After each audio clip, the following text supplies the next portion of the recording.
Your commentary is laughable. You know not a thing about Aussie rules. Please be quiet. You are an embarrassment. What did you do? That is exactly what she wrote. Oh, the question marks. Okay. I don't know what was going on with Linda, but Linda, it's a satire. Maybe watch it again with that, knowing that, and you might feel better about it.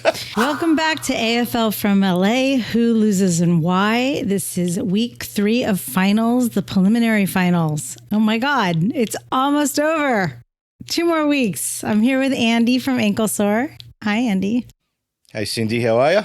It was a disappointing week of finals, I'd say. I feel like the Adelaide game was a bit, at least, intriguing at the start. Yeah. Because they gave Hawthorn a start, then they came back, and it's like, oh, what happens next, you know? Whereas the Brisbane Gold Coast game was just a waste of time. Other than Rankin being out, I know like everything with you is about Rankin being out. I mean, what went wrong for your Crows? I mean, where did their structure fall apart against Hawthorn? I don't even think it was their structure. I just think it was like their lesser likes. Like Peatling was useless. Okay. Cumming was useless, I thought.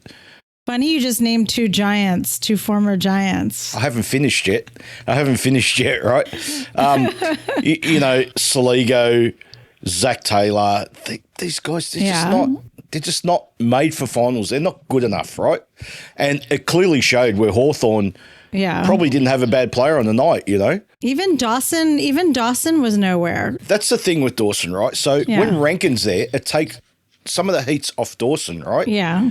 Because they're like, okay, let's go to Rankin on this one, let's go to Dawson on this one. But when he's not there, all the heat goes to Dawson and he can't cope with it, right? So not only is his goal kicking, Rankin is very important for the Crows, but just his presence, because they don't know who to go to. He creates another matchup worry for the opposition. So they're not ready without him, Adelaide. It was interesting, though. Rochelle did come in for a little bit. And although, he had that spark I know you like to talk about, I mean, he was celebrating a little too hard. At that point, the game, there was no coming back from this game. And he was a little too eager to. Well, we remember the teeth gesture last year to the Port Adelaide fans. So he's not shy of, of getting excited. So how does Hawthorn's fast surge-based style match up against Geelong's more methodical method at the MCG? I like it because I think to beat Geelong, that's what you have to do. Okay. I think Geelong being older, and I'm not saying that in a disparaging way, I'm just saying the way they play is, like you said, more methodical. It's more planned. Yeah. So you really have to catch them off guard and just go as fast as you can. And Hawthorn can do that, That hot ball is like straight down, 100 miles an hour. That's how they can beat Geelong. Can the Hawks' young midfield go toe-to-toe with the Geelong season core in a high-pressured prelim? Absolutely. Absolutely they can. Okay. Last year was just a taste of what Hawthorn could do. Yeah. This year, it seems to me that they're just about prime. They're playing their best football at the right time of the year, and that's important. But don't worry about July, don't worry about March. What if they shut down Newcomb? Because that's okay. He's been problematic just in the finals, but prior to that, he was kind of slacking off a bit. So exactly my point. Yeah. So we had arguments years ago about, can they shut down Dustin Martin? No, you can't. Okay. And Newcomb's having a Dustin Martin-like final series where he's just unstoppable, So of course they can shut him down, but okay, because I was going to say, O'Sheen, Mullen, or Atkins could tag him. I agree. So my problem with Geelong is that they're too negative in the midfield. Okay, so they've got Atkins and O'Sheen, Mullen. Okay, so where Hawthorn's very positive and want to score. I know Geelong want to score also, but that midfield is going to be pivotal to this clash, and I can't wait. I cannot wait. Could all the Bailey Smith drama affect Geelong in the way that Adelaide kind of got sidetracked by the Rankin show? That's a good question because, again, Geelong, seasoned campaigners, Chris Scott, the coach, Adelaide, first time in the finals with this coach and just not ready for it, right? So it won't worry him one iota. So who loses and why? Geelong. Okay, why? I think the pressure's on them. I think it's their premiership to lose. Okay. I think Hawthorn having nothing to lose, because the preliminary final is quite an achievement. It's a step up from last year, right? Sure. I feel like they're just playing with house money. They're just playing their game, and whatever happens, happens. Whereas Geelong's, you said it earlier, methodical, right? So I think Geelong lose. Okay. I won't be disappointed either way, because I'm happy with these four teams in the preliminary final. So I have no bias with my Hawks, but I think Geelong, well, I'd prefer Geelong to lose. How's that? I think the Hawks are going to lose. Of course you do. I do. Because you hate Ginnivan. It goes beyond my I hate him hatred. too, but I still love the Hawks. Remember, I love my T Brass, right? So you have to weigh all these things up, right? True. I think the Cats forwards are hard to defend. I think they will control the midfield, and I think they have that finals experience and maturity. So, I mean, don't get me wrong, the Hawks are obviously very good, but I also think the fact that they've had to play the last 2 weeks in a row, I know they have the momentum, but the fact that they had to rest Ginnivan, Gunston, and Impey, I think, in the last quarter, like they might be dealing with a little bit more soreness or injury going into it, where Geelong has kind of had like an easy breezy get to the finals and kick some ass. So I'm putting my money on the Cats, and I think Hawks lose. Okay, fair enough. Next game, Collingwood versus Brisbane, Saturday, September 20th at the MCG. It's a 5:15 p.m. game. So as we mentioned earlier, Brisbane crushed the Gold Coast Suns at the Gabba, 100-47. Can you say that again? Can you say that one more time?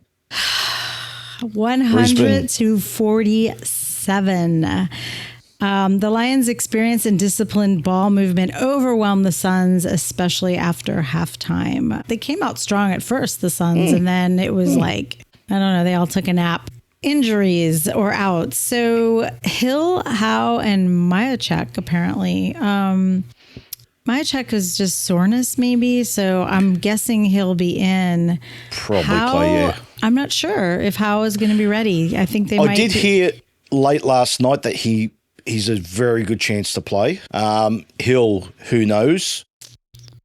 Crazy. Now McStay is fit apparently. Would you put McStay in instead and just call it a day? Look, it's a tough call. Like my issue with Collingwood's always been they can't kick a score, right? So I mean, wouldn't you try and stack that forward line with McStay and Mason Cox? You know, try to overextend Brisbane, because their tall defenders are lacking, right? So I don't know. I don't know. I think McRae being the coach he is, I think Bobby Hill plays. Okay.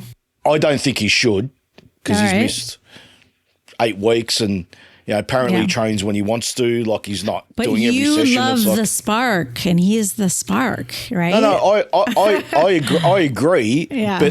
But there's like when you're not trusted by your teammates, because that's what they said a few weeks ago, right? Okay. Because he wasn't showing up to training and that sort of stuff, and now because you're in the finals, you just decide that you want to play. That's poor for me, I agree. I don't think he deserves to play. I don't think as much as he's a Norm Smith medalist and he could be the difference in the game. Yeah. Like, you try telling 22 guys that have killed themselves all season. Yeah. That hey, this guy's just going to pop in for a quick one. They were very good their last game without him. So exactly, that's my point. So how much tougher will it be for Brisbane to crack Collingwood's defense at the MCG than it was for them against the Suns? Brisbane no fear. They've won the premiership. They've lost to Collingwood by a goal. Thanks to 5 goals by Bobby Hill. Yeah, which ain't happening Friday, or Saturday, even if he does play. Maybe Billy Elliott. Bob. Maybe Jamie Elliott have a good game. Maybe. I feel like what I saw last week with Brisbane. I know they only played that hopeless team, the Gold Coast Suns. You're so mean to them. They're a great team. They are a great team. Are they? I don't know. Yeah. Are they? Yeah, they're Is that just how you show young. up in the final? They're just young. Like I said to you the week before. Pink jumpers and brown shorts or black shorts. I said to you 3 weeks ago or 2 weeks ago. Yes, you did. I asked, well, wait a minute. I said, did Freo play their grand final? Because they had that incredible game that got them into the finals, right? And we said maybe. And then last week I asked you, Suns played that amazing game. And I said, did the Suns just play their grand final? And we both said, well, maybe they did. So I don't think they're a terrible team. Clearly, they're not a terrible team. I mean, if they didn't blow that one game against Port Adelaide, they would have been in the top 4. Imagine they play this in round 1 or round 0 or round nothing, whatever it's called. They could have lost, so maybe they might not have played finals. So, how will Brisbane's ball movement hold up against Collingwood's finals pressure? Very well, because as I keep saying, Dane Zorko is a superstar. Yes, he's the best kick in the AFL. Okay. Darcy Wilmot's another one. He'll take it on. Jasper Fletcher take it on. I just love that they just go forward at all costs. So that leads me to my next question. Which X factor could swing the prelim more, Rayner or Dacos? Nick plays well every game, so he's not really an X factor, right? You know what you're going to get from him. Yes, he has those games where he has 40, but Rayner is the true X factor because he's been playing up forward most of the season. Okay. Now, with the absence of Lachie Neale, he's had to go into the midfield, right? Yeah.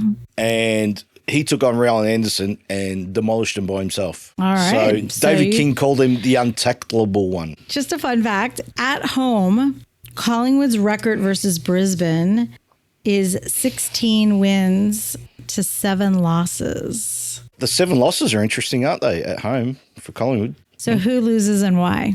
Why? Why do you have to ask me this question? Sounds pretty obvious to me who you think loses this game. No, you see, I'm so torn on this one.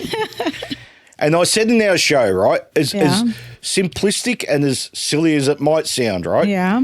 If Bobby Hill plays, I think Collingwood lose. But wait, you just said, hold on. Hang on. You said they were professionals. You said exactly. Nothing bothers those guys. They're all business. Exactly. Now, I will say, again, if they're playing Bobby Hill, that reeks of desperation, right? Because I feel Collingwood ain't winning the game kicking 12 goals this week, right? Okay. 14 or 15 is going to win the game, right? So who loses and why? I think Brisbane lose just under 6 points. Under 6 points. It's going to be a nail-biter. Any one decision could, change the game. And my friend, I'm going to agree with you. I'm putting my money on Collingwood to get the job done. I think Collingwood's finals composure and their ability to thrive under pressure makes them a very dangerous hurdle for the old Lions. At ITA-Tony, whoever wins the preliminary between Geelong and Hawthorn will go on to win the grand final. It could be true. But it depends who they play. There's a lot of variables, so I'm not calling it, At Linda.Smith10 is very upset with me. She said, who are you? Like 40 question marks. Your commentary is laughable. You know not a thing about Aussie rules. Please be quiet. You are an embarrassment. What did you do? That is exactly what she wrote. Oh, the question marks. Okay. Can you see the spelling? Yes. I don't know if she was drunk. I don't know what was going on with Linda, but Linda, it's a satire. They're jokes. So maybe watch it again with that, knowing that, and you might feel better about it. Music Cat Kings, he has a message for you. So he said, I've been saying for a year that the crying crows crumble under pressure. I have been lambasted and mocked by everyone, falling for the media spin, overly hyping them. When I expressed my opinion during your live stream that Adelaide would crumble under finals pressure, Andy didn't just respectfully disagree. He declared, no, M. King, you are wrong. Since I've now been vindicated, will Andy apologize to me and admit that I was friggin' right? Who was that? Who said that? M. Cats King. M. Cats King. Did you know when we were doing a live stream 8 weeks ago that Isaac Rankin would be out for the finals? No, you didn't. No one did. So give me Rankin and then we'll talk. Sorry, Cat's King. I guess he's not. She tried, but I'm not buying it. At the quiet, grumpy one, Andy gets really uptight when he's wrong and can't take criticism. Gets really defensive. Lighten up, Andy. It's just a game. It's more than the game. Yeah, of course I get defensive because I've got my views, but I'm happy to be wrong. When I'm wrong, I'll clearly admit not it. Because you just died on the cross at Music Cat's King. Rankin did not play. All right. So M-Cat King, zip it. Your mate at Ricky Swan said, tell Andy I watched a video of chicken nuggets being made. There's fillers, fat, skin, chemicals, preservatives, and contain as low as 40% chicken. That's funny, Ricky. I thought it contained swans too. State of Origin is officially back. February, was it 14th? Oh, Valentine's Day in 2026. Great. Western Australia versus Victoria at Optus Stadium. Are you excited? Do I look excited? Like, come on, AFL. We have much more things to worry about than State of Origin. Would you feel better if they did it at the end of the season after finals? No, that'd be even worse because people wouldn't care. No one cares. What do you guys think out there? Or are you into it? Are we into the State of Origin, or are you on Andy with Andy on this and think it's rubbish? Get out, AFL. Get out. Now, Zach Merritt, your thoughts? He wants success. He wants to play finals. He wants a chance to play in the premiership, right? Okay. Nothing's guaranteed, but, it's probably not going to happen at Essendon if he stays, right? In his tenure. So he clearly wants out for that reason. And I applaud him. I applaud him for last year staying with Essendon, not taking the $1.6 million like that Benedict Arnold, Tom DeConning did. Right. but some people, Essendon people, just they want to crucify him. It's like, what more does he have to do for Essendon? Seriously, what more does he have to do? Do you think that all the trading now, like it's so commonplace that players are not one club players anymore? Do you think it's going to dilute the tribalness of sports? Like if your favorite player is played for 3 or 4 teams by the end of his career. I mean, do you see the AFL moving more towards, like, I think fantasy football is more popular now than NFL or even maybe NBA or, it's like everybody's into the fantasy teams. Like, do you see that progression going for AFL? Of course. And again, we follow the American model where, especially in the NBA, they chop and change as they please. Yeah. It's just natural progression, It used to be you play for the jumper. Yeah. But no one's paying your bills. The jumper ain't paying your bills. So, Do you see a time where maybe you weren't a Carlton supporter? No. Okay. No, I follow Carlton to the day I stop breathing.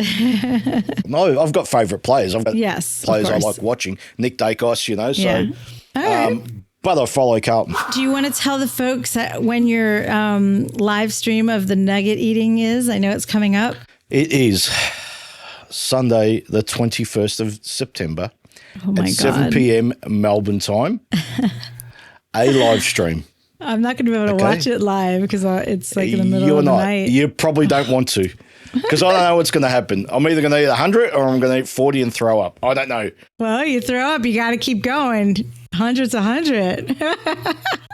Now that Ricky threw in that comment, I'll be eating the swans. All right. Well, thank you guys for watching and look forward to seeing your comments this week. And I hope you guys have a great time watching the game and may the best teams win. Bye.